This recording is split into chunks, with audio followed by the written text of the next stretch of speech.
Welcome, everybody. Thank you guys for being here. Uh, yeah, so this is the first edition of On Beat On Point, which is in our language called a pod chat instead of a podcast. Just kind of like our take on a live podcast and, taking people from the community and bringing them in and just trying to have a conversation and open up some of the nuances and things that we do and don't know about what we all do and the differences and the specifics of what we do and all those kinds of things. And yeah, I'm really, really looking forward to how this develops as we have more editions and have more guests and just start to see the similarities between all of the conversations that we're having and how we can kind of move ourselves forward as a community. Cool. Uh, I have notes here, so I'm gonna read my notes. But yeah, welcome to the first edition of On Beat On Point, presented by Rhythmhood. Really the brainchild of Lom back there. Lom, raise your hand. Yeah. Lom is always trying to just do new and innovative things, and this is one of those things. And I'm really, really grateful that he allowed me to be able to work with him on this, as well as be the moderator for the panel. Also, thank you to the audience.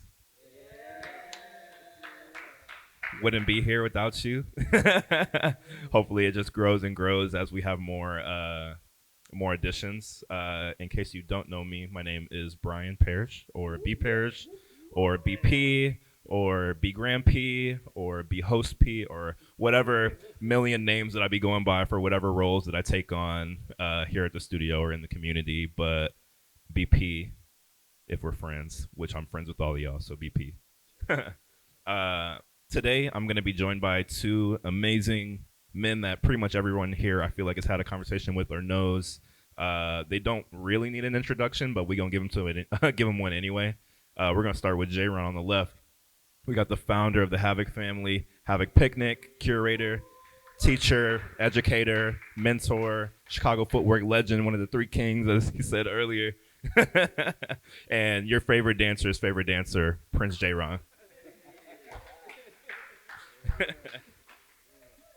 And then my man directly to my right.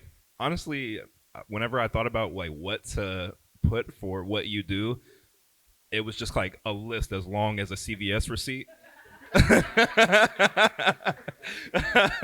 Because when I'm thinking about it, I'm like, yeah, like Mike D is a dance instructor, choreographer, host extraordinaire, community leader, program manager, content creator, rapper. He be singing too. You know what I'm saying? Like member of the world renowned crew Creation Global. Mike D Chicago, everybody.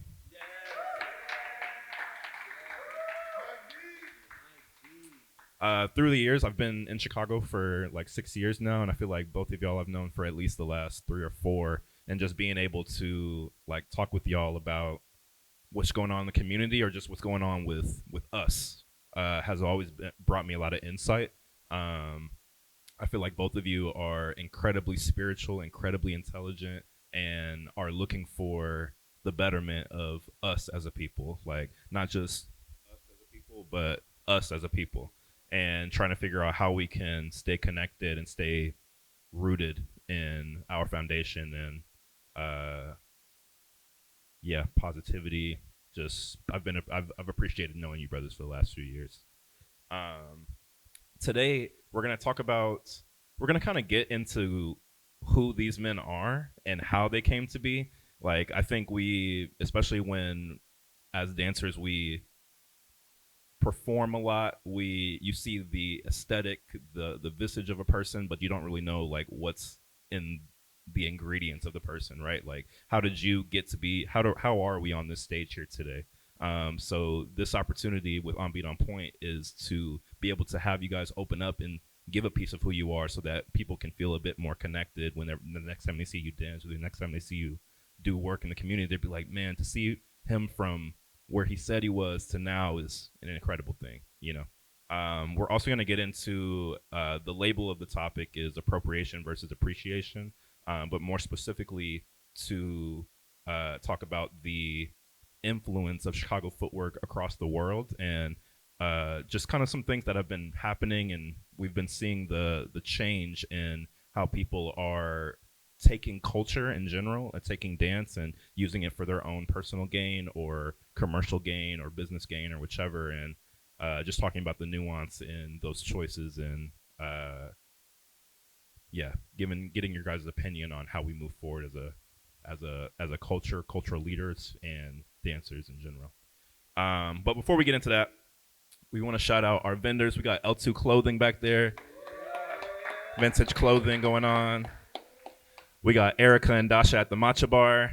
Wherever Erica is, Dasha's back there. And making it from hand, which is so dope. We also got Indy 312. We got Jaden and his crew with all of the visuals and the lighting. If you see these cameras, it literally looks like we on NBC right now, and that deserves an announcement. Everybody say what's up, Erica. Erica's back there now. Yeah. We want to give it up to DJ Kills, part of No Wi-Fi Collective, which is Kills, B Grand P, me, DJ Apathetic, and DJ Himaji, who will be here in a little bit to spin for a little during the intermission and after the panel is done. And then also big shout out to Rhythmhood. This is we're in like our 2.5 years kind of right now, and it's been a journey. Like, we've done a lot and there's still a lot to go, and this is a part of building that legacy. So let's continue it. Cool? We ready to get started? Word. How are y'all doing today? First off, first question for both of you.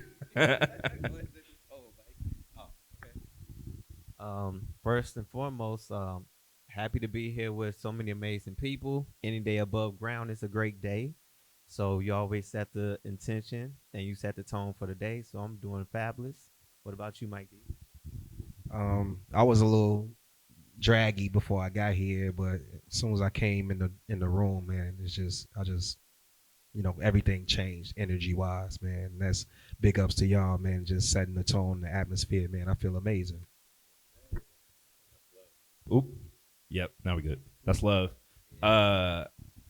Yeah, I feel like the weather has really been what's been dragging me. Like the fact that I just looked at the weather and it was like 48 degrees, and then yesterday it was 72, and the other day it was 45, and the other day it was 85, and I'm like, how am I supposed to get regulated like in this environment when the weather is really just trying to like beat me up, you know? Yeah, I left out the house earlier today with a t-shirt. Went back in the house, got this sweater. Went back in the house and got my jacket. That was my Yeah, I changed 3 times today. 3 times a day, yeah.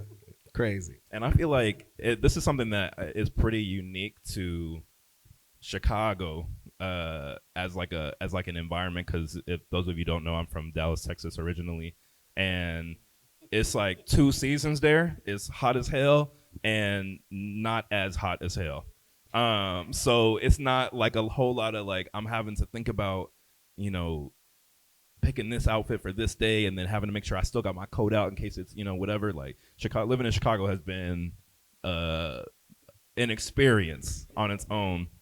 But that kind of brings me into, I'm wondering, I guess I don't really know what particular neighborhoods you guys are from or what sides of Chicago you're on. So if you could expound upon like where you guys are from. Man, ironically, man, I was born on the west side of Chicago until I was 10 years old. So like even when I drive downtown towards the college, I can still see like the buildings that was once there when I was a kid. Like, the where the house projects were and the big buildings, they're no longer there or they're renovated. But I can still see the old buildings. But yeah, I was from birth to 10, I was from out west. 10 years old, I moved on 53rd and Campbell, and I was down the street from Gage Park area, and that we'll talk about that later, I'm sure. But yeah, Gage Park was my neighborhood. But I also, once I got into high school, I went to Gage Park High School, so I was friends with people that stayed on like 71st and Tallman and 69th and Maplewood. Like so, like I was around that whole South Side area a whole lot. We was riding bikes through all types of neighborhoods and all types of stuff like that. But yeah, mainly South Side. I claim South Side because that was majority of my life. But yeah, I actually was born on the West Side of Chicago. West Side's like he with us. I don't know what you talking about. Let's see. Born in Chicago. Grew up all my life in the south suburbs. Chicago Heights, East Side. Low F, 1513. Literally, that's where everything started for me. I come from a neighborhood where definitely low poverty. Most people in that area, they don't leave from a 5 to 10 block radius. Like everything is just really just in that circumference. So really, even if I was to look at how I was back then, us thinking about the city was like foreign to us. Like even though just hopping on the expressway going to Chicago, leaving Chicago Heights was like, oh man, that's too far. We just the next two towns would seem foreign. So yeah, luckily Chicago Footwork was something that I got a chance to see in my neighborhood growing up. But as I went to high school, I had to go to the next town, which was Park Forest, Rich East, and it was where I really saw the essence of Chicago Footwork. And it was in high school. I thought it was a fight. I thought it was a fight that was going on. And I get up out my lunch seat to go see what the commotion was. I heard people screaming, cheering, and I just see two people kicking legs at each other, and I see the girls cheering. I said, you know what? I wanna learn this. I like the connection of how everybody is just like unison. I don't know what they doing, but I like that. And so I just asked the person that was doing it and said, hey, can you teach me that? And then that first day of me actually learning my first step, as soon as I got out of school, caught the bus back to my neighborhood in Chicago Heights and told my block and was teaching my block. So literally like the first day I became a dancer, I became a teacher. So yeah, since 2002, I've been dancing and teaching Chicago Footwork. That's amazing. It's so crazy that you talk about Park Forest because my cousin, uncle, two cousins, aunts, all that kind of thing. They lived in Park Forest, went to Rich East, and the first time that I went to go visit them, in that suburb, and I was with my aunt. We were gonna go pick them up from school. There was a group of kids footworking outside. And this is when I was like 8 years old. Like I'm like, what they got going on over there? They be like, that's footwork. I'm like, all right, go on my day. You like literally like that was just like anywhere you go, it was about the community. You never know who knew how to footwork either. Like it's almost like a second identity. You'll see somebody that's quiet and they amazing once the tracks come on.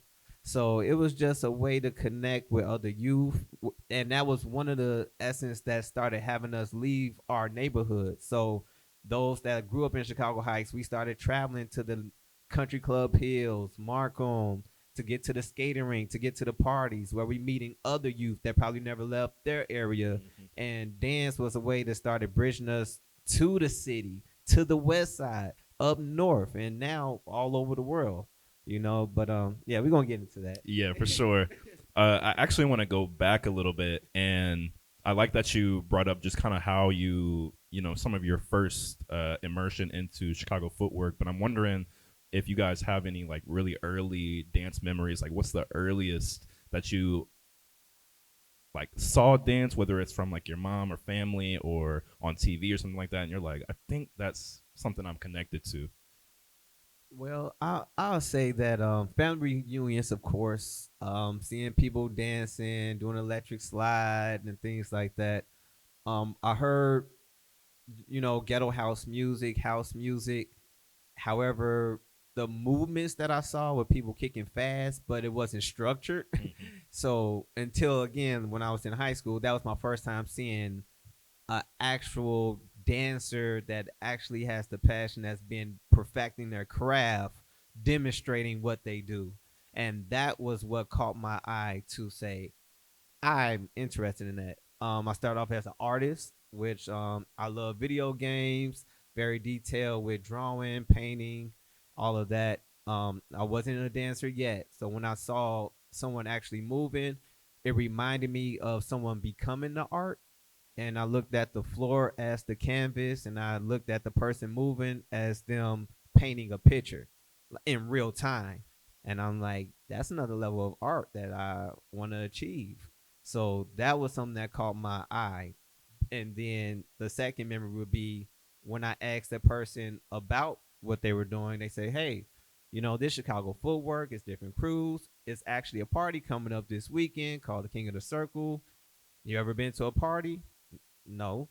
Oh, well, come to the party. And when I went to the actual King of the Circle Part 2 in 2002, that was when my mind was blown to see a whole building filled with youth from all over different south suburbs, different parts of the city in one roof and unified dancing together, like follow the leader and things like that. I said, I've been doing my whole life. Like, why am I just now being introduced to this? But everything is in divine time. So, yeah, that was like a memory that stuck in my head. So when I went home, I said, I'm about to practice this, and I want to get cold as the people that I'm seeing, and that's how I got here. Yeah, my kid memory was a block party. It was a block party, and this was a long time ago, long time ago. They used to actually bring the speakers out middle of the street, and it was that one time of the block party when everybody just started creating that cipher circle organically, and there was always a guest group that came to the block parties to perform. That's how they got their name out. They used to go to the block parties and dance downs to perform. And I was a kid, so I didn't even know to ask like what's the name of this group. So I don't even know what group it was, but I think I was like 8, 9 years old when I seen the first group dance in front of me and heard the actual music and sound and felt the bass out of the speakers at a block party though when I was a kid. And then, is it the same way for you, where it's like I got to go home and start like getting into what Yeah, this as is? you couldn't like I was on the south side. This block party was on 59th because we moved a lot. My family moved a lot, but we didn't move far from where we was staying at in the first place. You know what I'm saying? So like we was on 59th in Rockwell. My church was on 58th in Rockwell. We moved from 59th in Rockwell a couple blocks down to 56 in Maplewood. So this culture was already like in the area, and so you couldn't miss it. And everybody was outside back in the day. You know what I'm saying? Like everybody was outside. Like outside was a real thing. Yeah, it was. Yeah, like it was people double dutch over there. Everybody playing football in the street over here. You know what I'm saying? The uncles is washing their cars, and it was just a whole vibe, and the music going down the blocks. You hear the music going down the block, so it was just a different type of vibe. So I took that vibe and started trying to mimic it in grammar school at the recitals when they used to have like the school dances, or it was a play where they had me be like they had like a couple guys that to play Michael Jackson. So I'm just mimicking what MC Hammer, Michael Jackson, and what I saw them doing at the block party, all in one bout. So yeah. Yeah, and I feel like that resonates with probably a lot of us on how we got started, just kind of like seeing something and like it's just taking over you, in that way of I need to be involved with this. I need to understand myself in this a little bit more, and how can I get connected with other people that are doing this, and so on and so forth. And I know Chicago Footwork comes from a more so like team culture or group culture. What were some of your were you guys in early groups whenever you? I was just about to say, I guess that also adds on to what I was saying earlier, piggybacking off of that was most people to learn Chicago footwork, you either had a family member or you was in the crew. However, most crews they would not teach if you were not in the crew because they didn't know if you was in another group. Yeah. So luckily for me, when I saw the person footworking in school, shout out to JB the Great. He was in a group called Triple Phase, and so I asked him. I said, "Hey, can you teach me that?" And he said, "Well, I'll teach you a step when we get to class. Like once lunch was over, we got to our study hall, and our teacher, Miss Frigo, she was like, long as y'all doing y'all work, he could teach you a step or two in the back." So he taught me the step, but when he taught me, he told me like, "Hey, I'm not even supposed to be doing this. so so don't even let nobody know you learned it from me." And so again, I come from a neighborhood where one person did something, we all did it. So like somebody growing their hair, we all growing our hair. Somebody got the new flip phone, let's all get it. So me hearing him saying that, I'm like, okay, well, as soon as I learn these steps, I'm learning not just for me, I'm also learning so I can share it when I get back to the block. I'm just not gonna say you taught it to me. And so with that being said, when he took me to the first party that came up that weekend, I got a chance to see the importance of that. As far as each crew had their own specific style, each crew had a certain way that they dressed that was totally unique from the next group of youth.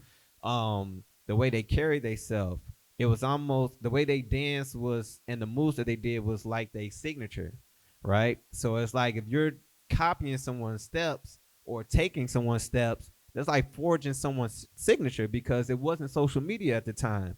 I literally thank you, JB, for this. He literally was like my tour guide to the culture. Because again, I'm an outsider. This is new to me. So he literally let me shadow him, and he'll be okay. This crew right here, that's Wolfpack. This right here, that's Terror Squad. This right here, that's Uptown. Like he's literally showing me the do's and what to do and what not to do. And I'm just like, yo, man, I'm happy I got you here because I come from playing video games, what I spoke on earlier. When you play video games, you got two types of players. You have the player that pick up the controller and they pressing buttons and they're learning as they go. And then you also have the second type of player, which is before they pick up a controller, they read the manual first to understand the instructions and things like that. Then they pick up the controller equipped. So I felt like coming into the culture, it wasn't no manual. So I'm like, okay, I need some type of instructions and how to navigate this. And luckily, that was kind of like my initial stage into that. But yeah, that was crazy because I never was in the crew. So I never was in the crew, and I'm teaching and doing footwork as I'm learning, and the people that I end up teaching, that actually became my crew because the crew that JB was in, Triple Phase, my initial goal was I want to get good so that way I could be in Triple Phase. But Triple Phase broke up like literally as soon as I like got in the culture. So it was like, okay, the group that I want to be in is no longer around. What's the next crew that's close to my neighborhood? Chaos Posse. Dang, they broke up from Four Heights. Dang, Panic broke up from Sauk Village. So it was like, okay, I'm gonna just create my own. I have no like, yeah, I Sauk Village, and that was another thing too because each crew, it was almost like the NBA. Like you have each NBA team that represent a certain city, right? Chicago Bulls. So it's just like each city in the suburbs had a certain crew that represent that neighborhood, which represented a group of youth that was coming together. Now, some of the youth may have had problems in their homes. Some people may have problems in the streets, and they was using dance to save them, to keep them in safe spaces. But yeah. Yeah, I was affiliated with a lot of people. Mainly, I want to give a shout out to my boy Norman Chambers. He was a part of this group called Kenny Mac. Well, he was with Kenny Mac. He was with Kenny Mac, and there was a lot of people that was in that group that branched out and did their own thing. But I was always around them, and he's also the person that introduced me to Boo Dilla, John King, and Charles. We went to Nitro together. I don't know if you know what. Yeah, you don't know what that is. It was a club called Nitro for like teenagers / adults, like a older team party. adults. I see it. Yeah, it was weird. Like It was fun. It was fun, but it was like not like in today's time to think about what was going on in there. In a lot of places, like- like when you talk to a lot of people in different cities, like Dallas had a teen nightclub called like 2001 or something like that, and it was debauchery in there. But like back then, we wasn't really like thinking about it like that. We were just like, this is the time for us. But looking back on today's 2026 standards, it's like, all right, Yeah, like maybe Nitro would have never happened. Like, yeah. Nitro would have never happened. But you know, back then that was the spot, and it was all the way, all like up north far.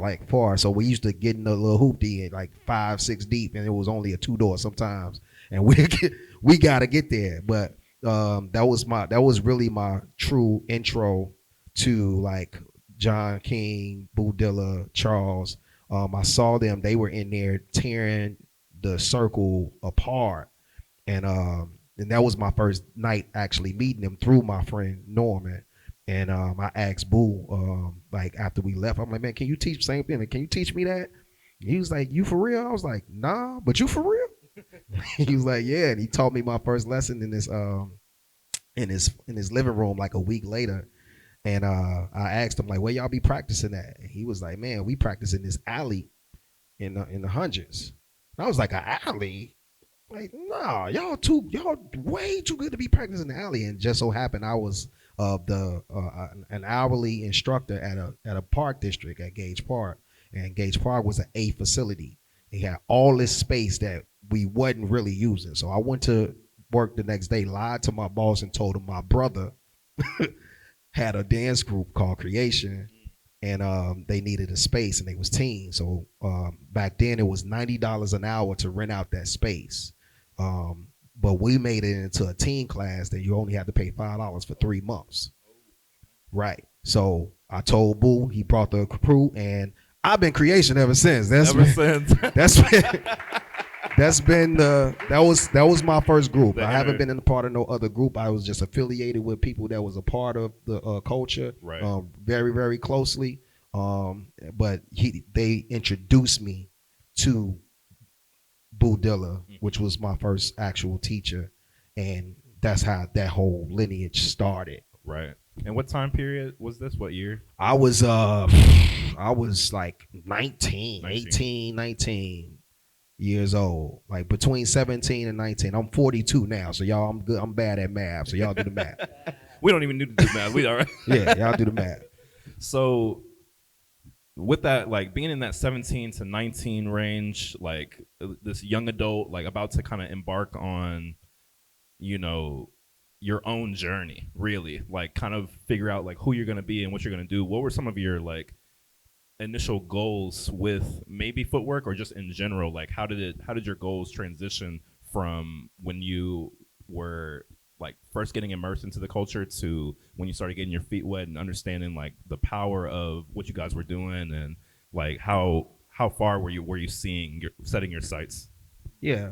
My goal was the same goal that I got now, man. Like, to be honest with you, just trying to make sure they had safe space. Mm-hmm. I wasn't even trying to get in the group at that particular time at all. Like, I just saw some dope, young, black individuals that looked like me, that was very, very, very gifted and talented, that needed some help with space, and I had space. So my job was to make sure they had space. And I actually got in the group by force because they was around me 3 days a week. Right. They was practicing 3 days a week.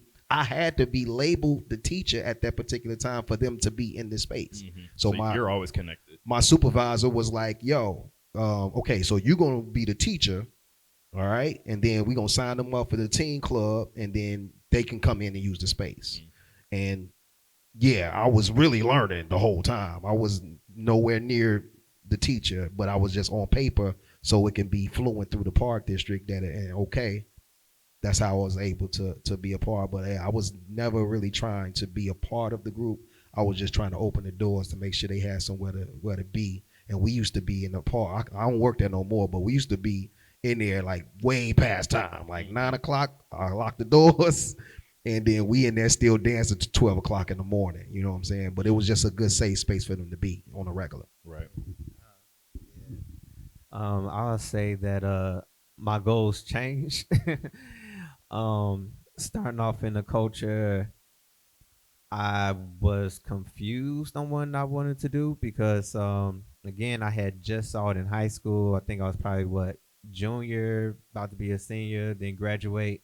So at that time I was also into basketball. So I saw this dance that I felt like I've been missing out on. And luckily for me, in our neighborhood, we had a community center called the Jron Center. And our neighborhood, a lot of our youth didn't have fathers or broken homes, or a lot of youth had to be the parents for their little brothers and sisters. So it was a safe space that we was able to go to that was in our community. And we used to go there after school, which is also another place where I would share. After school, I'll go straight to the Jones Center if I'm not on low. And we had a mentor named Rogers Jones, aka the King, and it was my first time seeing a man that wore a suit every day, and it wasn't no funeral. Right. Oh, and then he used to wear this crown. Like, he always have a crown to match. So if he got a royal blue suit on, he got this royal like crown.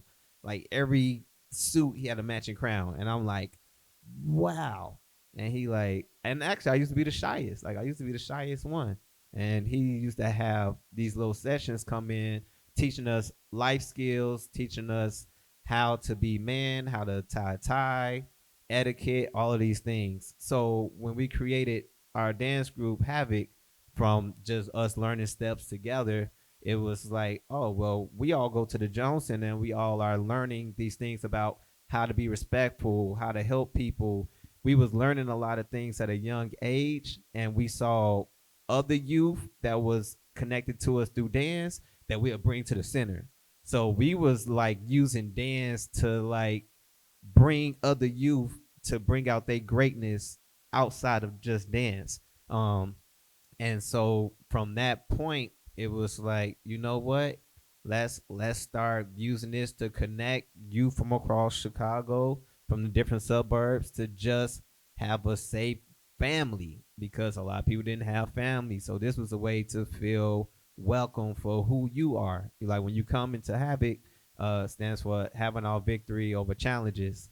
And it's like, whatever it is that you want to do, it don't even have to be about dances. Are you really good at art? Man, come on. We'll teach you footwork later. Or you good with making music? Oh, cool. You just need to know something that you're interested in, and we're gonna just build off that. We're gonna incorporate that. So you good with cutting hair? All right, before we get to the party, you gonna cut everybody's hair. You do shirts and art, you gonna paint everybody's shirts.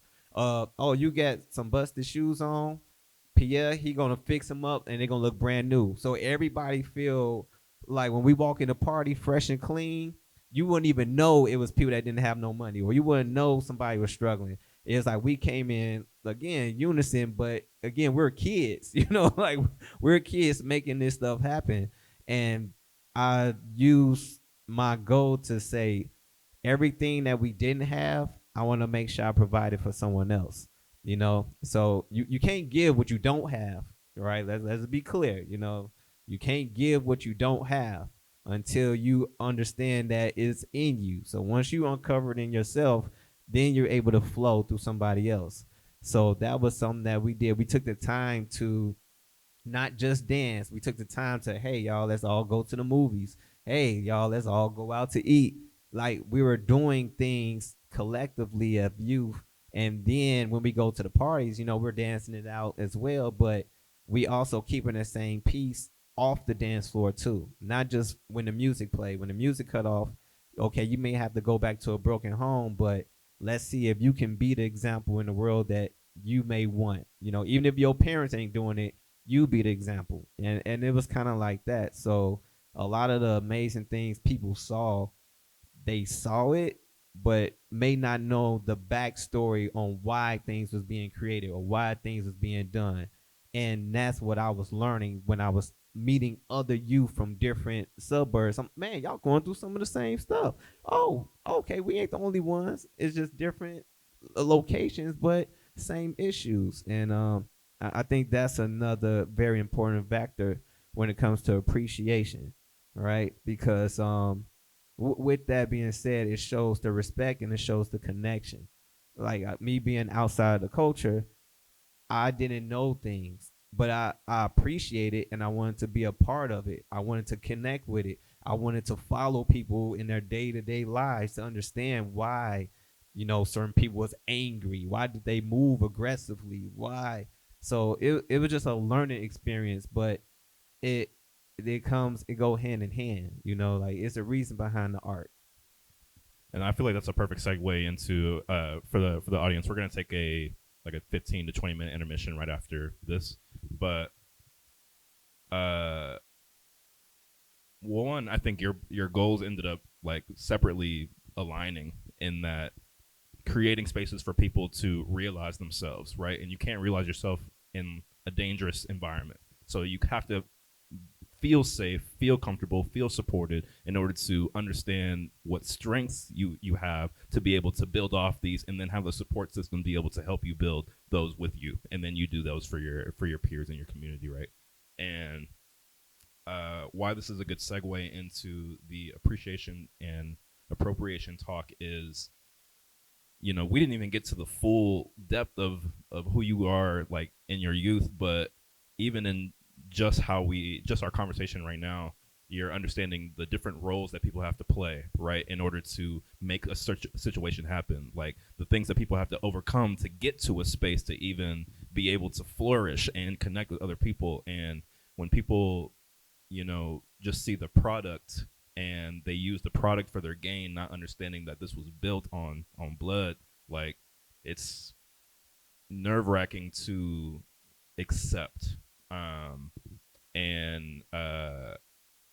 appreciate you guys telling us a little bit more about you, just so we can get a little bit more context in that way for when we go into the second part of the conversation. I really wish we had like 3 hours to talk, to be honest, because I still have questions about like Footwork Kings. I still have questions about Madonna. I still have questions about like community work and building and Chicago Sky and all this kind of stuff right now, but we just honestly just don't have the time. So to dive in more with their life, make sure that you're connecting with these men, Mike D, Jron, and asking them about points in their life, like for context for your own development. Just because each one teach one, same way that JB was teaching you these steps and you understood, found yourself a part of it, and were able to use that to now be a mentor to many, is what we need to be doing collectively. So make sure that you're tapping in with them.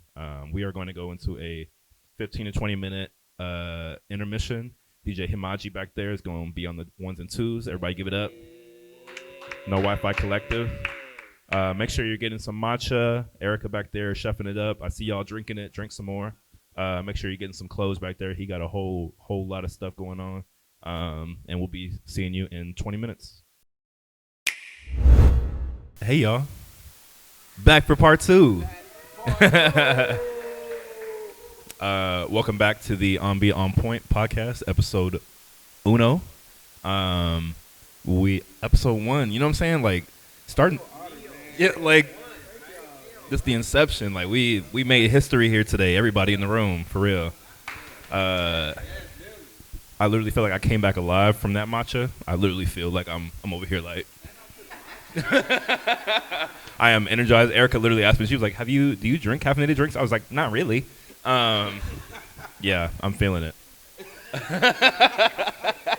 what's up. Everybody was here for part 1, but just in case you wanted a little recap, we kind of got into the early years of both Mike D and Jron, and just kind of heard some early personal stories, like immersion into dance and footwork, and how that changed their overall environment and the landscape of your future. Really, like this, you catapulted into this thing, and then a whole new side of the world opened up for you, which is, I feel like, something that I think a lot of us can attest to when diving into new passions or interests. Like dance was like that for me. I didn't really like dancing. For me early on was Usher and Chris Brown and Michael Jackson. Like, I was like, it was a lot of impersonating these personalities. And then I was at a school dance and I saw these boys like doing hand waves and gliding on the ground, and the girls was like, ah! And I was like, I gotta do that. I was like, I gotta do whatever they got going on. Yeah. I was like, I gotta get that right now. And then that was like the catapult into wanting to dance, and then understanding there's a full community around it, full opportunities and industry and all this kind of stuff, and just realizing like, yeah, you don't know what you don't know, and then once you are put into something, it could really change everything about how your brain thinks, or where you feel like you can operate, or where you feel like you belong.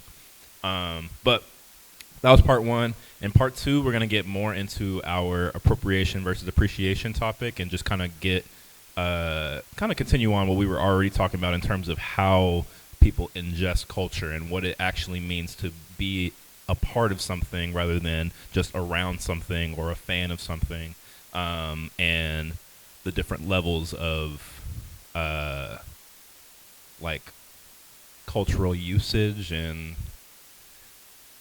I got some stories, but before we even get into that, I was DM'd a special delivery question from very own King Charles for both of you. So we're gonna deliver a question for you. He wanted to know. He said, shout out King Charles. He said, how does it feel to be some of the first generation of professional Chicago Footwork educators, and what are some of the responsibilities that come with that? Man, it's a journey. I think this crazy. We was just talking about this. I was just talking about this with Walt. My biggest thing right now is finding the other Avengers to do this same type of work, because my heart is into it, but my heart alone is not gonna do the work that need to be done. Like, it's all about duplicating that same thing so you can get more done a little bit more productively. But it feels it feels great. And it's a lifestyle. It's not a job. It's not a, this is something that God has instilled in me from just child years. Even my work with the Park District. I was with the Park District for 17 years.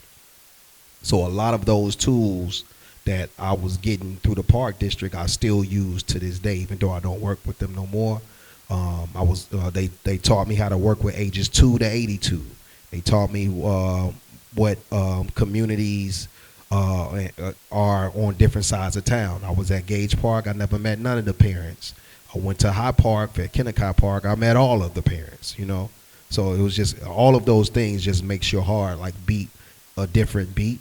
And then just connecting it to the Chicago footwork culture, just seeing what's possible, and showcasing this as another lane of professionalism. Like, it's not just me, it's not just Jron. It could be, you as well. If you are a person that love this particular culture, you're a footworker and you want to be in this space, like, I feel like it's part of my job to do it to the best of my ability and show you that this lane right here is a real thing. These are the tools that you need to be successful in this lane, and then also saying, come over here so I can actually show you what, like, you could take what you need, leave what you don't, but I am acceptant of you coming over here and learning from me as I learn from you. And yeah, man, it just feels great. The whole journey as a whole, just it being a lifestyle, is an amazing feeling, just to see whether if it's one person in class or 100, it feels the same all the time, because my heart is in it. Definitely piggybacking off Mike D. Shout out to my brother King Charles, doing the curriculum, and whew, from our generation, how we were taught.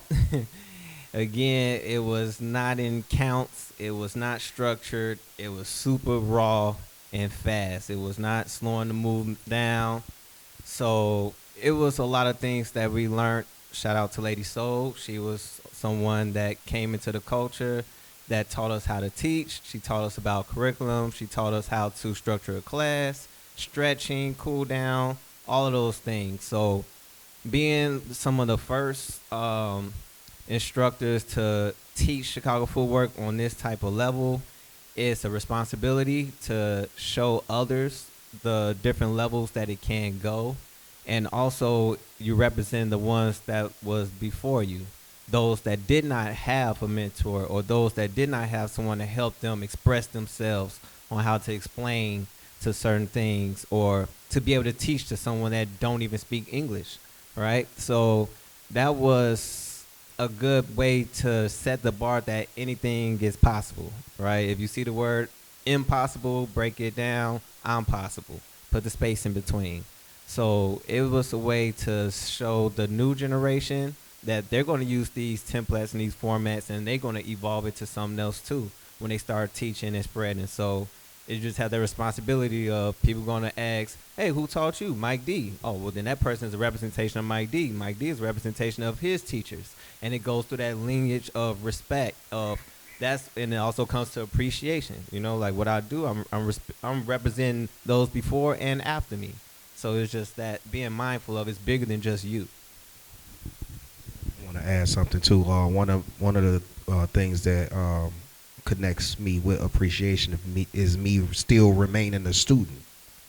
Like I can't wait to get under somebody, so I can continue to pass things down. So I'm super ecstatic about being under a Jron or a Charles or a AG or anybody that is willing to give me something that I am going to use immediately to whether if it's just me feeling good about just learning or me wanting to take this and give it to someone else because it was given to me. So I think that's super important too, just remaining a student throughout all of this and not being so strong on the teacher or being in a particular level or how I go, like the name is more important than the purpose. Like that's not what it is. Like you need to remain focused on what the purpose is and remain a student, and then that's how things grow and change around you. Yeah, absolutely. That one was for King Charles. Boy, Shout out. shout out my boy. I wanted to started off part 2 with that question because especially with y'all who have been educators and mentors for a long time, just understanding the importance of like being impeccable with your word and being authentic and being honest and trying to like guide people instead of make a clone or trying to extend your own legacy as for selfish gain rather than for the benefit of your community and these people, right? And I'm really ecstatic to get into talking about this just because so how this relates to appropriation versus appreciation, right, is it being a lifestyle, right? Like, even if we just break it down to numbers, the average lifespan is like 75 to 80, right? Like, I'm not there yet. Y'all not there yet. A lot of people who have been doing footwork or hip hop or light feet or whichever aren't there yet, but they're people in their earliest times of these styles are still dedicating themselves to learning more about it and figuring out how we can find the uncovered parts of this culture and share with each other, while simultaneously the industry around dance is growing, right? Whether that be through commercialization like in Hollywood or in any industry that kind of reflects that, like just performance-based dance work in general, where you kind of have to contextualize this very expansive thing into a work to show for entertainment purposes or for art or whichever, or even what's been growing in the last like half decade is this idea of battling, right? Like battling as a sport and battling as a spectacle. And I think we're seeing how this relates to like Chicago Footwork is a personal story. I got a little kind of in trouble last year because, and I'm not going to say like any names or really like try to be too specific, just more talk about like the thing. But I've been seeing Chicago Footwork be used by individuals or dancers globally that after having like discussion with I think both of y'all as well, like with Charles, with Pause, with people who are very very integrated in the culture, uh, relaying to me that there are no real ties to Chicago footwork in these areas where we're seeing this, like where we're seeing the dance being done, and I think if it was just the movement, it wouldn't like bother me as much as it does. But in these specific videos that I was seeing, it was not only like the context is it's a hip hop freestyle battle in a different country, and you know people are using the foundation of hip hop freestyle, which is the bounce, rock, and groove, which exists in all dance. So that gives you a pathway to bring a bunch of different cultures and dance styles into your dance to be able to express yourself. Going from this, you know, down bounce, rock and groove into Chicago footwork, like dribbles kind of and irks kind of. But with that, the crowd in the background is yelling, Chicago, Chirac, Chirac, da da da da da. And I'm like, what is going on? Like, these people don't even speak English. And this is what they're yelling out about, like when just a little bit, like a smidget of the foundation is getting like exemplified. So, and I posted about this on my story, and had a few people from this area reply and be like, well, we're trying to show respect. Like, we love the culture. Like, we love Chicago footwork. We, you know, we're putting it on a bigger platform. We're, you know, doing this. And I'm like, who do y'all know from over here? Like, to be saying that you respect the style, to respect the culture, to respect the people. And while I can recognize that in their expression to me, I can feel it be honest. They genuinely feel like they're respecting, like they genuinely feel like they're appreciating. But just even going back to the part one of this conversation, like what you guys have done and been through as youth coming into your adult age through Chicago footwork and the opportunities that you've gotten and the like the impact that you've made, to hear them contextualize respect in this way just feels real minimal. And I'm wondering, when you hear this type of thing, or you maybe even see it yourself, what are some thoughts that come to mind in terms of seeing the culture exemplified by people who do not have like a natural connection to Chicago or individuals in Chicago footwork or the culture in general?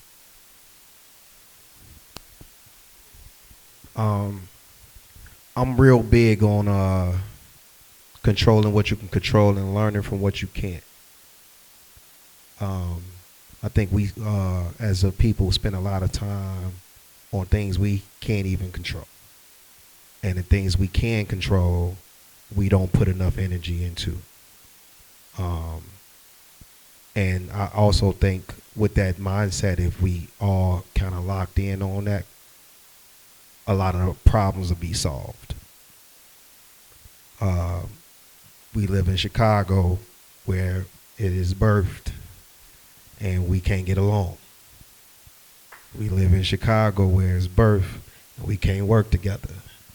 We live in Chicago and where it's birth and we are, you know, still having small debates on who's the best.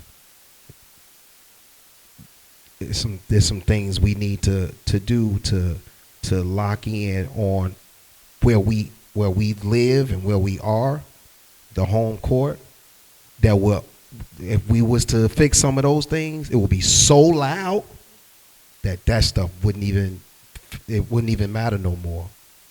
The reason why that is so loud, because it ain't enough of this happening. There's not enough of togetherness happening. We are too divided as the main culture. This is my personal opinion. We are way too divided. We are very, very, very divided. And we are the first to be upset when it's something that we can't even control is happening. When we really got the answers, We have the answers. We're not applying it, in my personal opinion, to the best of our ability, for whatever reason. Um, Trauma is real. A lot of people in the culture have been through a whole lot in the years that and it has been connected to even past our time. Like, trauma is trauma.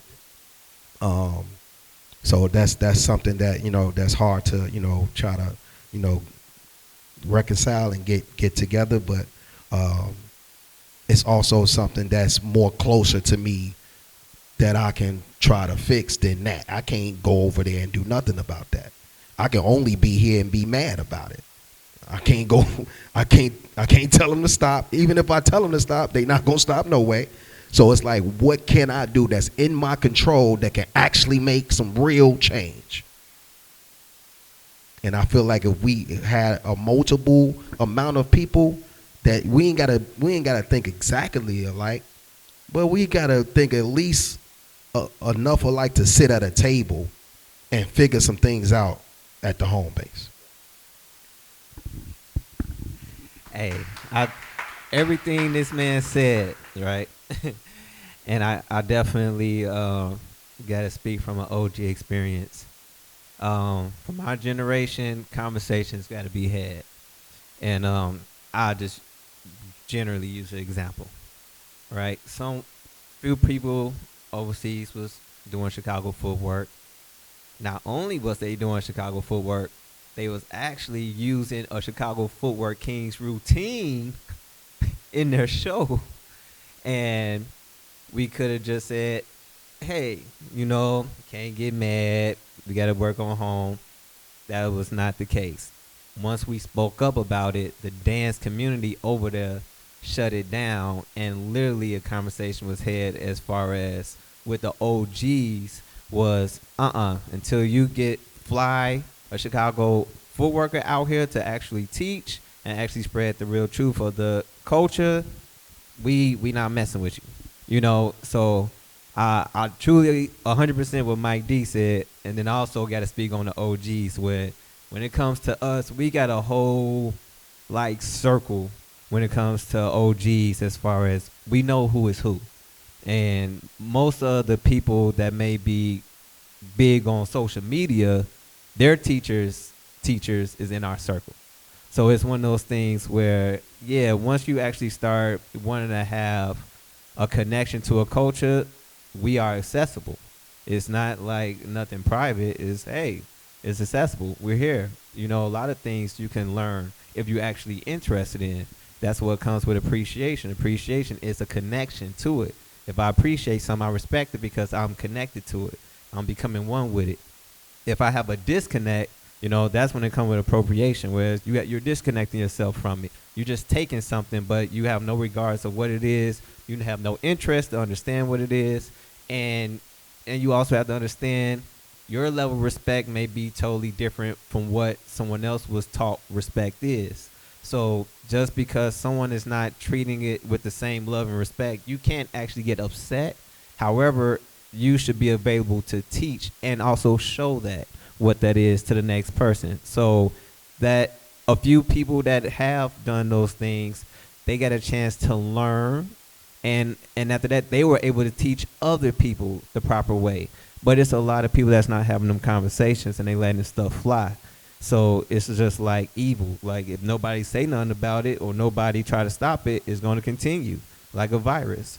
So these conversations definitely need to be had because dance and music is something that brings people together. It's a unifying thing. Why would you want to disconnect from it? Why should you feel a stranger to it? If I want to be connected to hip hop, I'm going to go to a hip hop session. I'm going to go to where hip hop is around. I'm going to be with people. I'm going to learn the culture. I'm going to learn. And shout out to those that do that. And for those that may not have an opportunity to do that, it will be a conversation because, again, there's no excuses because you also have connections over Zoom, right? So it's like, even if you can't physically come to the country, there's plenty of things that where you can still have access to OGs and to knowledge and history over online. So I just feel that for anybody, when it comes to these type of topics, just to ask yourself personal questions, whatever it is that you're doing, whatever dance style, because this is universal. It's not just for Chicago Footwork. Same thing with house, same thing with hip hop. I mean, I've been all over around the world, and like I said in the comments, it's the same conversation. Like, it was the same conversation when I was traveling, and it's the same conversation once I step back just chilling. And I'm like, wow, it's the same combo, So ask yourself, do I understand what I'm doing? Do I know the history of what I'm doing? Do I have a connection to anybody in that culture or dance style? If you don't even have a connection or can't list more than 2 to 3 people that you actually know that do it, maybe you need to, open up some conversation and make friends, or go out a little bit more. You might not have mastered it. When I was an outsider in Chicago Footwork, I followed someone, and that person introduced me to crews and more people and DJs, and it was like a video game. So I was constantly learning. I was constantly connecting myself and building relationships. People had to trust me. I had to put in the work, basically, just to get to where I'm at. So it's not an easy process. It's ups and downs, but just know that this is for everyone that is willing to be open to receive it. And I feel a lot of people are not fully open to receive it. They're just here like they want something that's microwave, just quick. All right, maybe I could get these 2 steps so I could book a job. Maybe I could do this, do that. But you got to remember that once you do something, it's a whole community that's going to come after you. Like, it's just one of those things. You lie on your resume, you're going to get tested, basically. So it's just like that, in my opinion. Thank y'all. I appreciate that. Like, I feel like both of your answers bring me back to 2 different phrases, which is be the change that you want to see, and an idiom as old as time, real recognize real. And and a lot of the times the answer, man, duality is present in everything. Like, a lot of the times the answer is both. Whatever you're looking for, the answer is both. Where, going on Mike D's point, which is there's a lot of division at home, right? So that means that there needs to be people at home doing the work to bridge this division. And that way the voice is louder whenever, the culture is trying to get something out or let you know, like, this is what we fight for, this is who we are. Now it's a million voices versus the 3, right?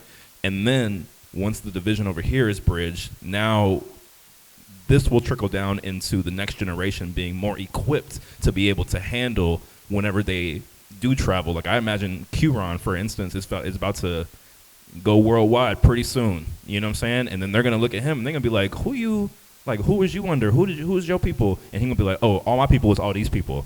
And he gonna see them do this, and he be like, hey, I know what you're trying to do. Let me connect you with some people to get you right? And now we have Chicago Footwork actually getting integrated into a space that it wasn't before, just off of organic connection. So to go back on Mike D's point, I'm wondering if, because even since I've been here, like, I have heard a lot about, like the division, I suppose, in Chicago Footwork, especially with, it's a lot really group based and team based, and we doing this over here. And even y'all spoke to when you were younger, like, shouldn't nobody be taking our moves and all this kind of stuff like that. But even in the last like few years, I feel like I've seen a lot of unification happening from groups that, like, even I think we spoke, like Charles and AG, like, coming back together and being able to be seen in person with each other, and what it means for the culture for this unity. So I'm wondering if you guys could speak to any more cases of that unity, or this, bridge of division, previous division, that you've maybe seen over the last couple of years. I believe in the word "and." This can exist, and this can coexist as well. We can. I've never been labeled as a battler. You know, I was more into the choreography and community, and just trying to help, right? Um, and I feel like those things can coexist. We had a event. My boy Ant, shout out to Ant Artifact. Uh, he hit me up, was like, "Man, I'm coming in town, man. Let's do something." I said, "Hell yeah, yeah. What you want to do? You want to let's shoot some content?" He was like, "Yeah, let's shoot some content, man. I want to bring the community together." I said, "Heard you." I went and just started messaging everybody that I felt like would be down for something like this, and I put in a 24-hour post, like, community works video shoot, and we had multiple dance groups come to Healthy Hood and just cipher. I bought them pizza. We just had a good time, and they actually got to hit their rounds on a $8,000 camera. Literally 10K quality. 10K quality camera. And got the crispest camera in the world. Yes, yeah, you know what I'm saying? But in my head, I'm like, we need more of this. The dancers that were there are amazing. They are amazing. And to be honest, there's not enough eyes on them. So you know what? Let's put some eyes on them, and let's do it like this. And I put them all in a group that showed up.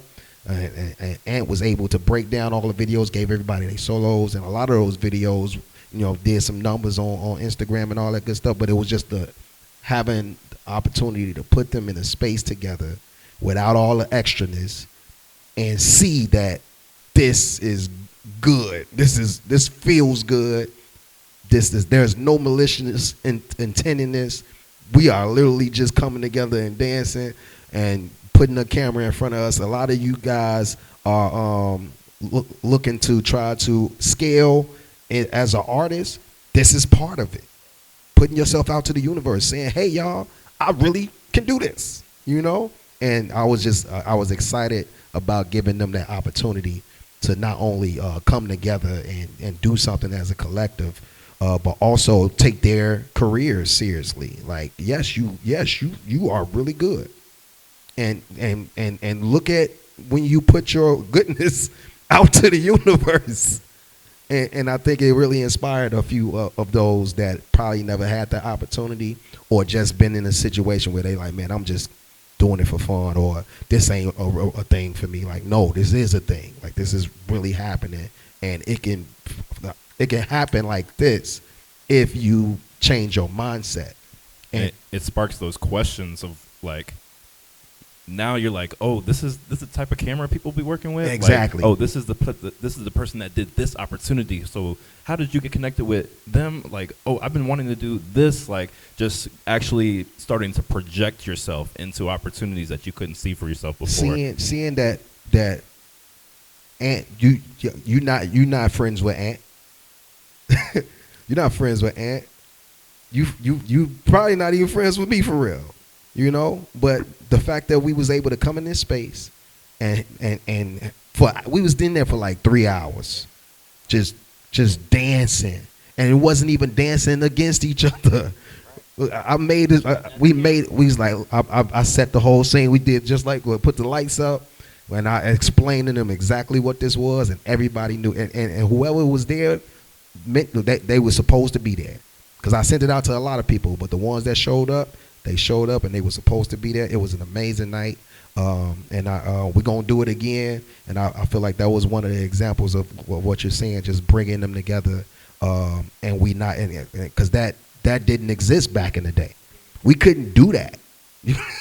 You couldn't do that at all. I couldn't be dancing alongside of you for no reason, let alone you couldn't even stand. I couldn't even be standing on the same side and dance, and battling is going on, or dancing is you kicking the leg. I'm trained to walk on the other side and face you. That's just what it was. So just to have that happen in 24 hours was like amazing to me. Just to piggyback, definitely, like Mike D said, back in the day, you couldn't even kick it outside of the party like that without a battle. And like spontaneous popping up. I want to also say too is that one thing about the culture too, you also got to highlight the trauma. So it's not also just people not trying to work with each other. It's also people that have been let down, people hearts that's been broken by their families, people that had no family to count on and they had to fend for themselves. They never had no situation where they was able to rely on somebody or learn how to work as a team. So a lot of people have shields and walls build up from the stuff they experience. So it's not even you a bad person and I don't want to work with you. It's just I'm not opening myself up to strangers and people I don't know. Even though you dance, I dance, it's going to take some time. So, again, that goes for the conversation. If I was to use the example of King Charles and King AG, that was over 20 years. 20 years.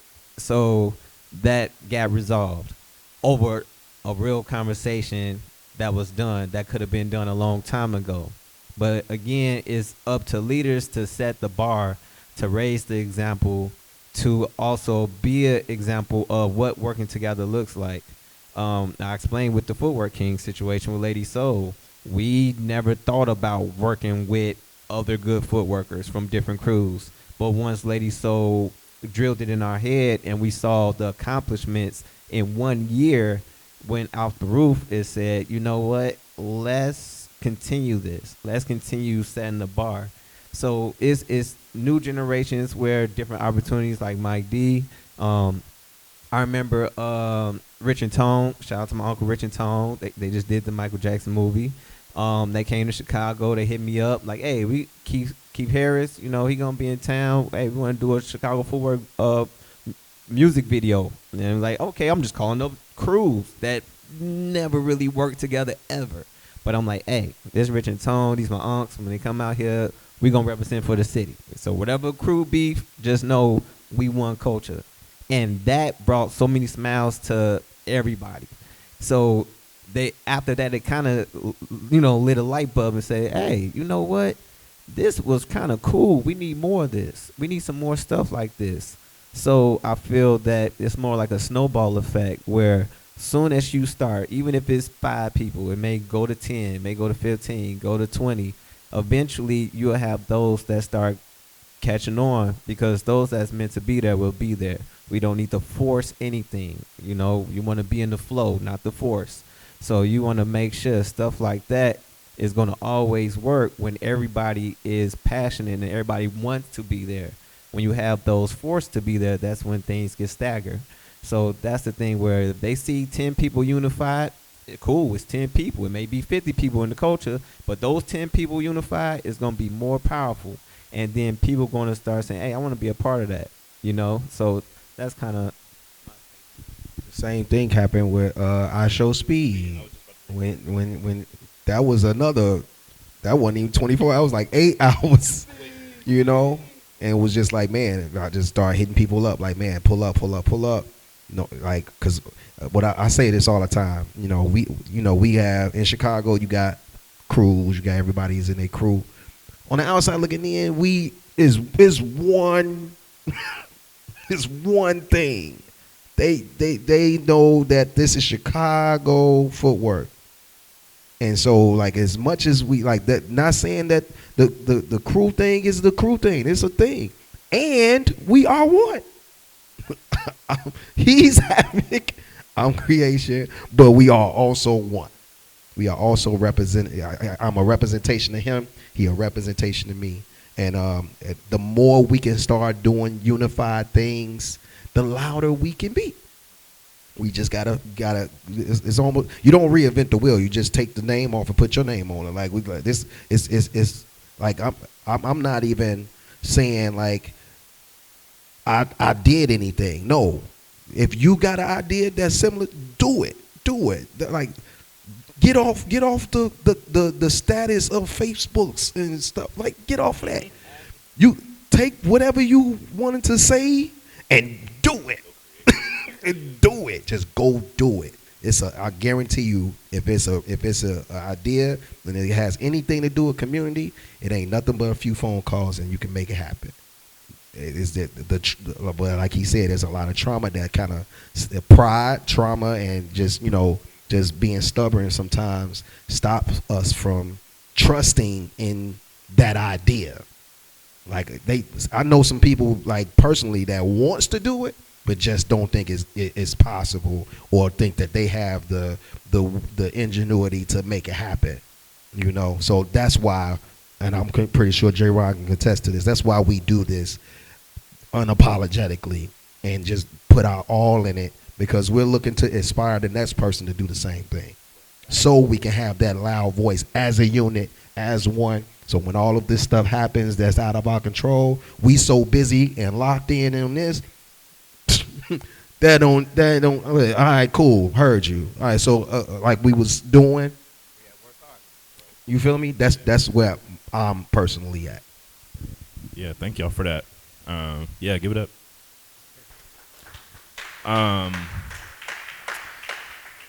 We are right about at our time, but to kind of like wrap us up, the words that I've been just circling in my mind through the conversation, or through this part of the conversation, are flow, right?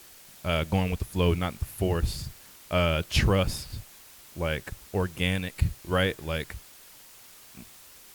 I feel like we, as a people, even separate from dance, just forget that we have all that we need already. You know what I'm saying? Like you can literally do whatever you want at all times. And there's forces that be that are trying to make us feel like we are not equipped for what we want to create. And it is only by trusting in who we are, trusting in our environment, trusting in what we know, and trusting in what we can do, that we fight against those forces and actually create a flow, right? And I feel like this is appropriate to the appropriation talk, where appropriation kind of comes from people trying to fit a circle in a square hole.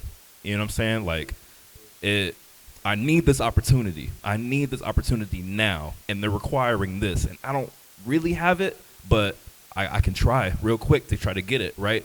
And then you end up, for the lack of better words, fucking yourself up for the future, because now you've burnt bridges, you've shelved off connection, and you didn't do your due diligence of actually just like, you didn't do what you were supposed to do. Like, just go with what you're being called for, right? Like, you're not being called to go do something that you don't know. There's a way to, even in the opportunity that you have, there's a way to go and take yourself to it and be like, well, I don't know how to do this, but this is what I do know how to do. How can I be a part of this, right? And that might keep me from being in the camera or front facing or getting the most dollars, but now you're contributing to something that is going to give 1,000 people more opportunities for just growth in the world and people in general. So I'm grateful to have been able to talk with y'all on this. Do you have another thing to say? Yeah, I was just gonna say too. Appropriation takes away the spotlight. Appreciation shares the spotlight. Mm-hmm. That's the difference between the two, right? So when I appreciate the culture, when King Charles appreciates the culture, when every time we leave, we let it be known we represent Chicago. This culture's been around way before us. Go to Chicago, go there, learn, go there, meet our teachers, and then meet their teachers, then meet our students. We let it be known. So we're not like other people that's taking one step and then trying to change the name and calling it a whole new thing because nobody in their area or city know about Chicago Footwork, and that's a disconnection, right? So if you feel disconnected, you need to get connected. That's my main thing. So it will be way better when Mike D is able to say, you know what, this person taught me, but then he also has students to say, I learned from Mike D, and then his teachers, they can see the lineage of where the knowledge was passed and hear the journey. But if you don't got no lineage and you can't even point to who your teacher was or who your student was, that's a red flag of, hey, you're disconnected. It stops with you, It's literally. There, it started yeah. and stopped with you. So it's like those type of things you have to ask yourself, man, am I really connected with people? Again, music is a connection. Dance is a connection. So before a battle and before battle events, people were connecting with each other in parties. People were dancing with each other. It was a connection. Hey man, hey, I'm going to this party tonight. Yeah, okay, but let's go. Who gonna be there? I don't know. We're gonna find out. So you were connecting when these movements was being made. It was moving. They were moving in spaces where people were connecting from different parts of cities, places. So you got to think about it like that. Even if it's not, even if it's not something that's in you to say, well, I got an ego and things like that. Well, that's a you problem now, you know. But if you are saying or doing certain styles of dance or making music, right, you got to also have the appreciation to show where it came from. It is no way if you're making ghetto house music or house music and you making, let's just say you just making thousands of dollars, right, and the person that you took the idea from is like dirt poor, and it's like, man, I'm not even showing the name or even speaking the name or giving a shout out to the person that I got inspired from, and you just making it seem like you just created all this on your own. No, you know what I'm saying? Like just stuff like that, you know. So I just feel like you said, like you chasing a price tag or you actually really connected. And I was getting connected to the culture before we was making money off the culture. So it's like, I'm, whether money or not, I'm still doing it because I love it. I'm connected to it. It's a life. Dance is life. So if you don't feel that way, then you ain't really fully connected. You talk to any artist that's fully connected, they painting whether they making money or not. They making music whether they making money or not. It's their life. It's the way they express themselves. And I just feel like people just don't, yeah, they need to learn that. You know what I'm saying? Before you can teach, before you can do anything, reevaluate what it is that you're doing and really, and take the time. A lot of people are always on the go, right? You got to learn, you got to do this, you need to make money. I understand survival, yes. But it still don't make no excuse on why you can't take the time to ask questions, to learn, to grow. A word. I said this earlier. I was going to say it is right about time, but we own this place, so we can do what we want. Are there any questions that anybody has for Mike D or Jron that they want to get off right now? I know you got a question. I'm looking at you for real. Hey, to the cameras, I'm here. You just can't see me. I'm Emily, for those who don't know. Hi. Also a dancer. Also, I feel like a community organizer. Assistant. I be organizing, you know. One, before I ask my question, I really just want to say, like, what you just talked about, like, knowing your lineage and, like, your teachers to your students is very important. Really resonated for me because I always feel like the philosophies that I navigate life through is the understanding that, like, people think they are meeting you and they are experiencing you as the individual, but you cannot experience the individual without understanding that that person is a culmination of everyone and everything they have ever come into contact with and had some type of relationship and dynamic with in their past, as well as in coming to their future. So what you're saying about, like, you want to know me and you want to know what I do, okay, talk to my teachers. You want to see my students? Great. You can't know me until you know them. For real, for real. And so I was like, that just really resonated with me heavy. So I, like, super love that. And then as for my question, I was going to ask on how do you feel, because you briefly touched on it, Mike D, about the quickness and feeling the need to, like, got to pick it up now due to the evolvement of the industry and media and things like that. But I guess maybe my more specific question is, how do you feel, if you feel at all, that like convenience culture has affected the relationship that dancers have with the movement because of instant gratification, right? The larger convenience culture, and how that affects the industry of it, the evolution of it as well. That would be my question. I think it put us in a position of, as a culture, put us in a position of healing, because we're not all the way healed, so those things affect us, because our will, or our hunger for attention surpasses our hunger for a purpose. When we see something happening, you feel me, that's like what I do, and then you know that they went through the trenches with you. It's like, yo, and they getting a lot of attention that overshadows what their true purpose is. So I feel like I don't know the answer to what, because everybody has a different type of healing that they need. But it's definitely healing as a general answer. Healing is definitely the response I want to give. So when attention and purpose are side by side, you know what's more important to be putting your energy towards. Because again, back to what I was saying earlier, man, I can't control that. I cannot control, as angry as it make me, as upset as I am about something that's happening to that magnitude, I can't physically do nothing about it.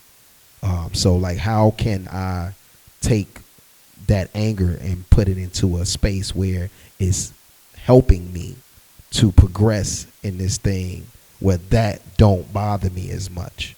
Because it's a real thing that like they got definitions and words to them and all that. You understand? But but as far as our response is very important. If we end up getting to the cycle of just responding off of anger, that's going to grow and grow and grow and grow, and it's going to get worse as it continues, if we don't get healing. If that makes any sense. I was just going to speak on as far as the industry part, as far as quick, fast gratification. The stuff that we do, it did not get processed overnight. So we got to also remember, haste makes waste. So if anybody have ate uncooked food before, it's not very tasty. So you got to think that same way with your passion, with your gifts, with your talents. The reason why you take the time to practice, the reason why you take the time to learn more, is because you're cooking. You're putting those extra ingredients in it where someone else lack. So when they stand you two next to each other, they will be able to see the difference, right? You could be able to tell the difference from a McDonald's hamburger to a home cooked burger. You could literally, you don't even got to even taste it. You could just look at it, right? So think about it like that. So yes, some things you may feel pressured as far as, okay, I need, when the industry is like this, but you also got to remember the industry need the organic stuff. That's what they're looking for. They are, when you go to LA, you're going to blow up your email. Hey, we're looking for Chicago Footworkers. We're looking for someone that can do whatever the latest new thing is. And so you got a lot of people that, I do it. Knowing goodwill, they don't do none of it, but they trying to get that booking. But then when someone in the room that actually does it, we want that person. That's the real stuff. So I feel that when you put the time into your craft, is undeniable. When you put the time into yourself, is undeniable. You could definitely see who has the confidence, who believe in themselves. It's not even just about the step. Anybody, I could show a room full of people the same step, but everybody gonna do it a different way. Somebody may do it shy. Somebody may do it and just don't believe in themselves, so they can't even do the step at first. So it's not even about the haste; it's just about the presentation, right? Take the time to prepare yourself for a presentation. Take your time to be ready when you don't need to be ready, right? Be ready at all times. I tell my students, hey, it's good to have it and not need it than to need it and you don't have it. Look at that, divine timing. Is look, mic drop. So you want to make sure you want to make sure you have things that will have you prepared, and then you also want to you want to overachieve that, in the details that you may see that someone else may miss. And I gotta use my bro Ian, Ian Eastwood real quick. He just did a recent post, with him in a MJ movie, but he made a post, right? He got a call about booking for the shot, but instead of just celebrating, he actually took the time to take the initiative to say, you know what? Let me do extra preparation. Let me start trying to see if I can match MJ's silhouette. Let me make sure I watch the videos. Let me make sure I got the choreo. Let me go over. Let me put on a red jacket. He was doing all the extra steps that any OG would do. You know what I'm saying? Like, that's what I would do. If I'm going to make sure I'm overly prepared. So when I go through the room, I don't get a second guess. I'm definitely ready. So think about that. So even if it's an opportunity and you might not be ready for, don't rush yourself for it. Make sure, because it's always going to be another opportunity. Always. It's always. But if you in a position, if I use myself as an example, like the Madonna tour, that was my first time doing the audition, my first time booking a job. Like, it was my first everything. So someone from the street that don't do choreo, so I never even had time to practice this. But when I got presented the opportunity, I made sure, you know what, while y'all going out to the club, I'm at my hotel room practicing. Like, I was trying to catch up the time of putting in the time to cook and practice, perfect my craft, due to the fact of me getting put in a position, even though I didn't go for choreo, I was going there for freestyle, but they wanted me for both. So it was like, oh, so sometimes you do have to be like, yo, I need to prep myself for something quick. But it really depends on your work ethic, and that will also determine the time that it takes. You have somebody that could be footworking for 20 years and they work ethic is, and then you got somebody like a Jron that's been there for 2 years, work ethic, right? So it's not really about the time, it's really about what you put into it. And again, fill your cup. Take time to fill your cup. Take time to learn. Take time to grow. And also love yourself. Be calm to yourself, right? Sometimes we shoot ourselves in our foot all the time, so you got to understand that you're a human being as well. And what you feel inside is going to come out through your art. So show love.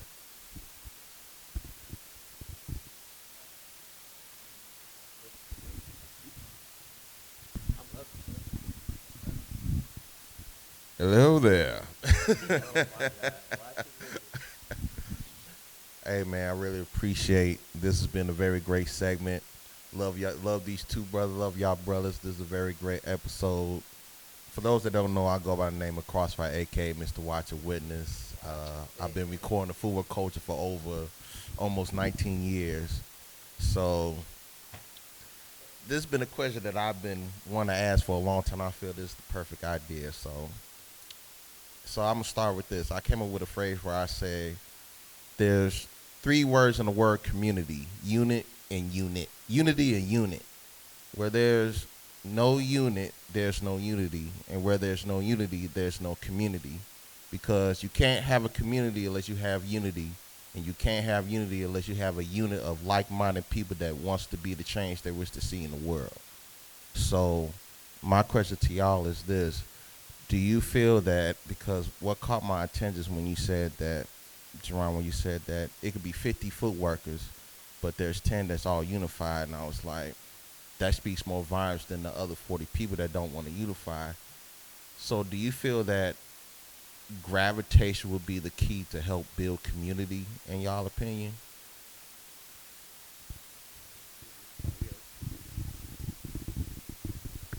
Yo,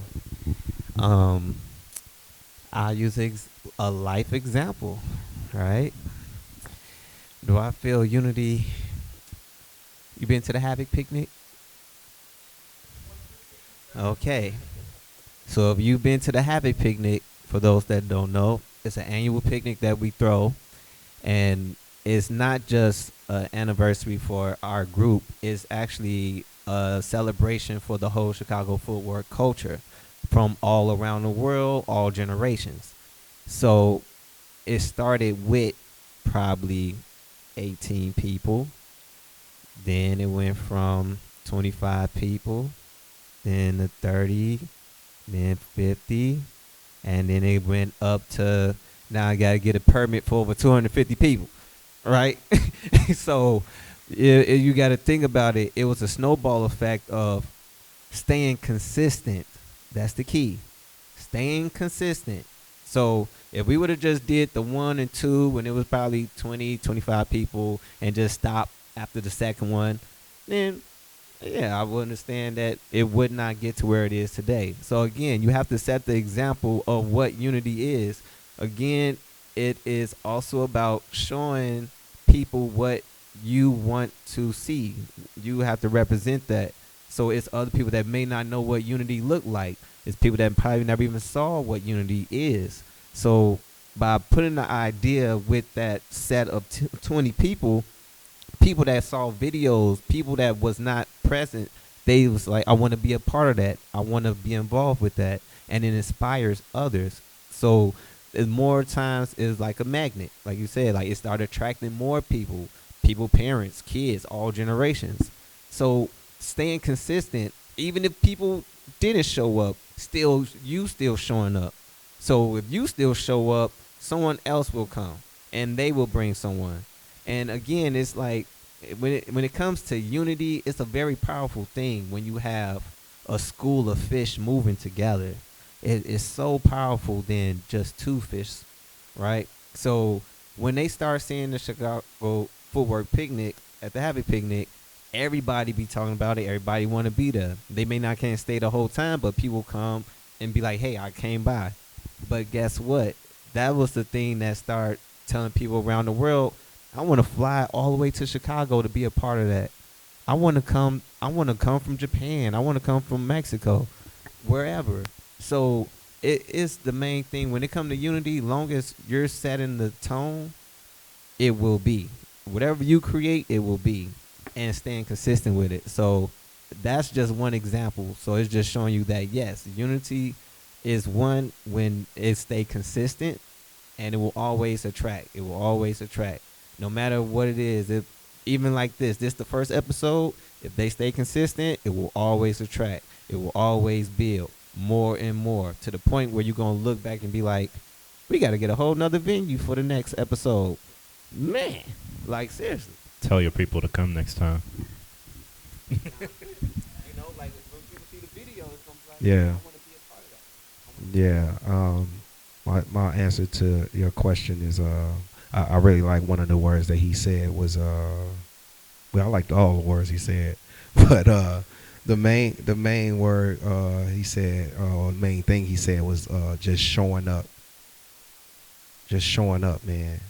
I remember when I first started actually trying to be the change I want to see, and also like really going full throttle with wanting to give what I've been given. One person, no people. 2, 5, 1, 0, 3, 10, 1. I had to remain that same. That energy had to stay the same, regardless of that number. It had to remain the same for years. For years. And I'm still in the space of trying to grow that thing. So I think that is super huge of you just not only just showing up, but showing up for the people that gave you what you got. Showing up for the people, that one person that did come. Like I whether if it's 1 or 100, I'm going to be this same person every time because that one person might have that door, that key to that door, where the 1,000 people is in. You never know who in the room. You never know who in the room. And sometimes we look at the quantity and think that it's a hurrah moment, when it's really just the quality of what you're bringing. Like, what are you bringing every time? Like, what is the experience for that person? You have to be selfless when it comes to this type of stuff.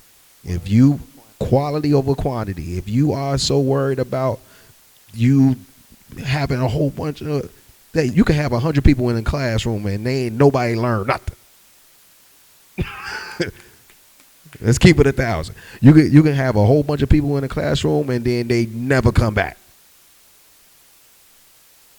It's all about you showing up. You have to show up, and then still being a student, still being willing to learn and grow, so that experience for that person that came the first time is even better the next time. They feel that you are in a space of learning. They feel that you are growing, so they want to grow with you.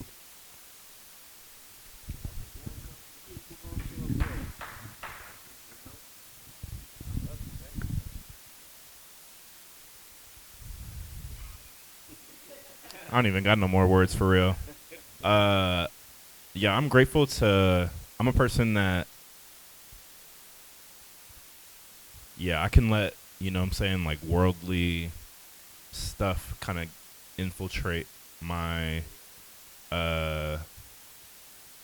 my view and my understanding and my purpose sometimes. So it's moments like this that put things back into perspective, like conversations like these that just be like, yeah, you just got to keep showing up. Me and Lam have been learning that with the studio. For real, like, you know what I'm saying? Like, you got to keep being here, and you got to keep trying to create and put things together, and if people show up, they show up. If they don't, they don't. You still got to keep doing it, and one day it's going to pay off, even if it's not how you think it would be. You know what I'm saying? Like, we gonna look at the fruits of our labor at some point and be like, this is the culmination of all the work that we've done and the relationships that we have. Like, everybody here is a part of history now because you came and we invested ourselves. And next time we'll have more information on how to make it better, or how to communicate it better, or how to do it again and again and again and again. And yeah, I'm very, very grateful. Thank you guys for being a part of this conversation. And this is only the start, for real. Like I said, it's episode 1. We'll probably have you back on another time. Like, we'll have more, you know, so much to talk about, for real. As the audience, it would be great of you to just speak what you saw here today, what you heard, you know, even if it's not about, like, you need to go to On Beat On Point next time. It's like, nah, Jron said this thing that really, really stuck in my mind, and I feel like you should, like, be there next time that something like this is getting spoken. Or Mike D, he really, really inspired me this way, and I want to make sure that you understand that as well, so that, you know, you can build in what you're trying to do, and so on and so forth. And you know, you all have stock, personal stock. Walter knows I be talking about personal, like, stock. Like, you can feel when your stock go down and when it go up. And just knowing that you are more important than you think, and somebody is waiting on you to tell them where they need to be. So take up that responsibility and rock with it. Can I say one more thing? Yeah. I'm sorry. Yeah, I know we out of time. Any educators in here, like dance educators in here? I'm gonna leave y'all with this. What's in the cup is for you. The overflow is for everybody else. Take care of yourself so much that it overflow into the salsa, and the salsa is what you giving to the people, and you'll never feel like you're drained or you running out of energy, because you're taking care of yourself overly. All right, and this is how you guys are going to be able to remain consistent in this space, and also being real locked in on your environment. Like, what are you consistently surrounding yourself around, so those things that try to get into your brain dissolves before it gets to your heart. Thank you. Everything he just said, I just want to leave this just for every person Just know that you are beautiful, you are wonderful, you are strong, you are capable of achieving anything that you want to. The only limit you have is the limit that you put on yourself. Never forget that. And every choice that you make led you here, where others could have been, but they may not have been ready to receive. So just know you are walking testimony of all the things that you went through, and someone is going to be so inspired by your story and your journey. Boom. With that, that is a wrap on the first episode of On Point, On Beat, On Point. Y'all make some noise for Brian one time, man. BP in the building. Yeah. Grateful. We'll be here in the space for a little bit longer. Walter's gonna rock it with a little bit more music for a little while, and then we might get a special spin from DJ Apathetic over there. He's playing his video game. Yeah, still ask questions. If just connect with somebody you don't know. Give it up for Jron's shoes over here. He got these 9060s on. These hoes hard. And stay tuned for the next On Beat On Point. Me and Lam teach pocket work workshops tomorrow, hip hop fundamentals and choreo. So 6 to 9, come be a part of that. I don't be teaching choreo. I don't be teaching a lot anymore anyway, but especially choreo. So I'm like, come get it. This work. Thank y'all.